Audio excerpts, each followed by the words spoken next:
flooded cuticles and sidewalls during gel application? Don't worry, in this video, I'll show you how to apply gel polish at home in a beginner-friendly way without flooding your cuticles and while keeping the layers thin.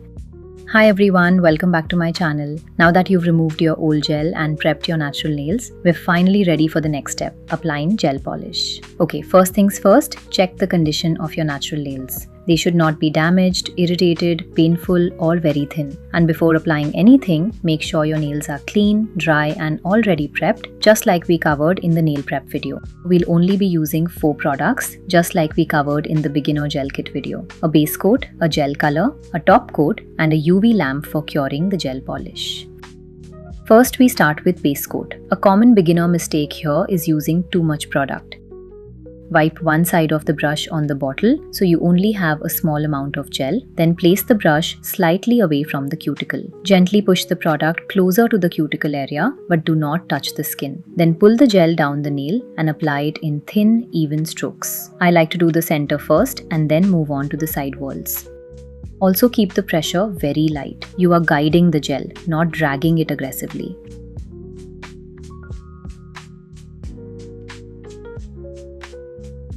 Repeat the same step on the remaining fingers.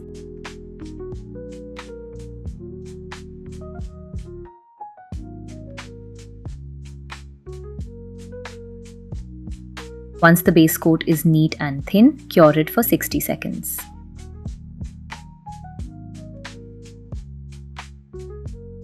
As you can see, it is already looking quite glossy. Next, we move on to the gel color application. I've selected a neutral color for today. Just like we did for the base coat, start by gently wiping off one side of the brush and then flipping it over for the application. Start with the center of the nail and drag it towards the free edge.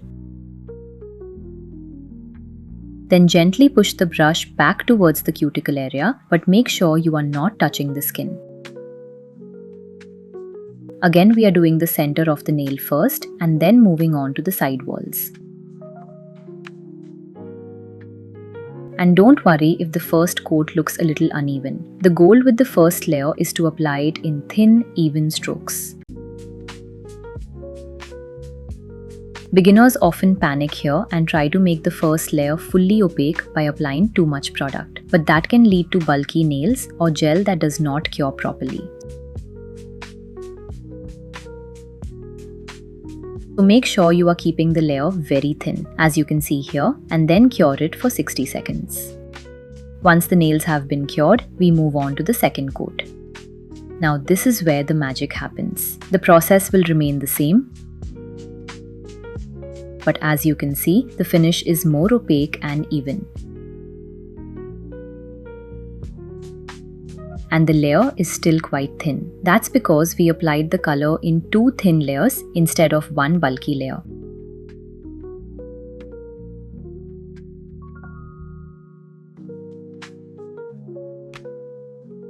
And if there's any excess gel near the cuticle or side walls, just take a flat brush, dip it in acetone and clean up the area like I'm doing here.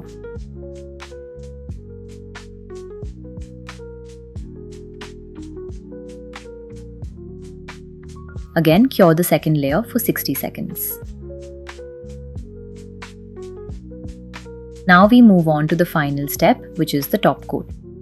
The application method will remain the same. Here, as you can see, I'm also capping the free edge. Basically, I'm just running the brush across the tip of the nail. And again, keep the layer thin.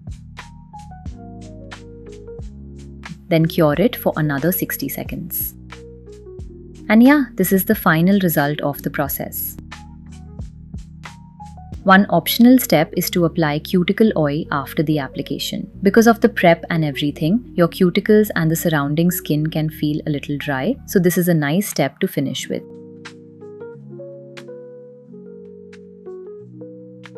And that's it. I hope you found this helpful. If you have any questions, feel free to drop them in the comments, and I'll see you all in the next one. Bye!